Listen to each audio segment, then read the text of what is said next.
காலையில் எழுந்த 20 நிமிடம் இதை பயன்படுத்தினால் மருந்து தேவை குறையும், சோம்பல் வராது.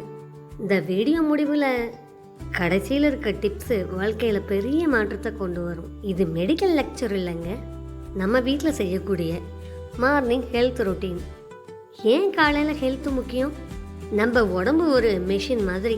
காலையில் டைமில் தான் ரீசெட் ஆகும். காலையில் கொஞ்சம் நம்ம பாடியை கவனிச்சுக்கிட்டா பாடி கொஞ்சம் நைட் டைமில் ரிலாக்ஸாக இருக்கும். No tension, no BP. எழுந்தவுடன் செய்யக்கூடிய அந்த 3 விஷயங்கள் என்னென்னு உங்களுக்கு தெரியுமா? காலையில் எழுந்திரிச்ச உடனே மொபைல் கொஞ்சம் குறைச்சிக்கலாம். காலையில் எழுந்திரிச்ச உடனே வெறும் வயிற்றுல டீ காஃபி நாட் அலோவ். காலையிலேயே அவசரப்படாதீங்க, கொஞ்சம் பொறுமை நிதானம். இல்லைன்னா நாள் முழுக்க அவசரப்பட்டுக்கிட்டே இருக்கணும்.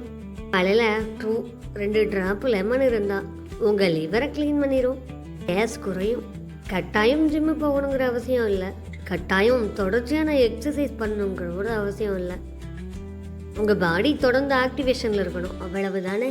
டெய்லியும் 1 மினிட் உங்கள் நெக்கை ரொட்டேஷன் பண்ணுங்க.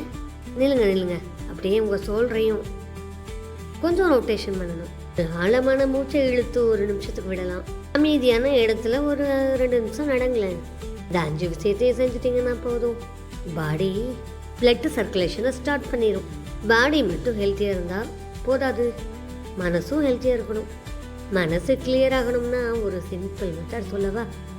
கண்ணை மூடி உட்காருங்க, ஒரு 5 நிமிஷம் ஆழமாக மூச்சை நல்லா இழுத்து வெளியில் விடுங்க. உங்கள் மூச்சு உள்ளே போகும்போது நன்றி சொல்லலாம், மூச்சு வெளியில் வரும்போது கவலையை வெளியில் கொண்டு வந்து விட்டுருங்க. அவ்வளவுதான். பாடி கொஞ்சம் ரிலாக்ஸ் ஆகிடும். மார்னிங் பிரேக்ஃபாஸ்ட் ரொம்ப கவனத்தில் இருக்கணும். நைட்டெல்லாம் ரிலாக்ஸாக அப்படியே பாடி ரெஸ்ட் எடுத்த டயர்டில் இருக்கும். நம்மள சில பேர் இப்படி தானே தூங்குறோம், தூங்கி டயர்டாகுது, மறுபடியும் தூங்குறோம். தூங்கி டயர்டானதுக்கு ஒரு தூக்கம். ஒன்று உடம்பு வீக்காக இருக்கணும், இல்லை உங்கள் உச்சக்கட்ட சோம்பேறித்தனம். தூங்குறதே ரெஸ்ட்டு தான், அந்த தூங்குனதுக்கு மறுபடியும் ஒரு தூக்கம் போட்டால் என்னங்க நியாயம் இது? கொஞ்சம் சாஃப்டான ஃபுட்டாக இருந்தால் நல்லாயிருக்கும். இட்லி, தோசை, கொஞ்சம் ஃப்ரூட்ஸ் கூட எடுத்துக்கலாம். ஒரு நிமிஷம். மார்னிங் பிரேக்ஃபாஸ்ட் கொஞ்சம் ஹெவியாக சாப்பிட்டீங்கன்னு வச்சுக்கோங்களேன், பாடி டயர்டாக ஆரம்பிச்சிடும். உங்கள் பசி தீர்ற அளவு சாப்பிட்டா போதும். சாப்பிட்றதுல 3 மெத்தட் இருக்குது தெரியும்ல. காலையில் சாப்பிட்ட சாப்பாட்டோட அளவை விட மத்தியானம் அதில் பாதி இருக்கணும். நைட்டு மத்தியானம் சாப்பிட்ட சாப்பாட்டு அளவில் பாதி இருக்கணும். அது மட்டும் இல்லாமல் இந்த ஃபாஸ்டிங் இருப்பீங்க இல்லையா, அது மார்னிங்கில் ரொம்ப அதிகமானால் பின்னாடி சுகர் ப்ராப்ளம் வருமா, கொஞ்சம் கவனத்தில் வைங்க.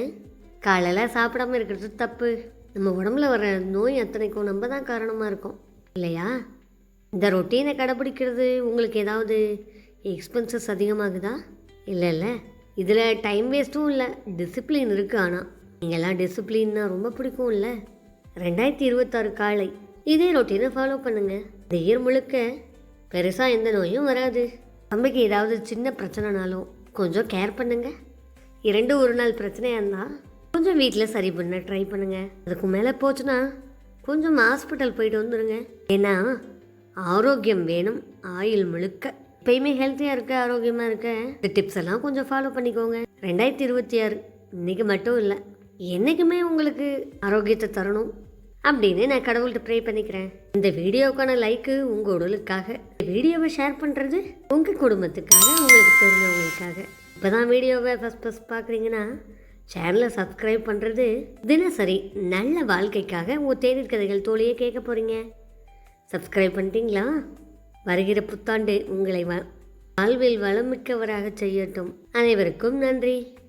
மேலும் ஒரு சிறந்த வீடியோவில் உங்களை சந்திக்கும் வரை உங்களிடமிருந்து விடைபெறுவது உங்கள் ஆரோக்கியத்தில் அக்கறை கொண்ட உங்கள் தோழி. தேநீர் கதைகள் தமிழ் சோஷியல் ஹப். மறுபடியும் ஹாப்பி நியூ இயர். நாளைக்கு தான் வரப்போகுது. Advance happy new year.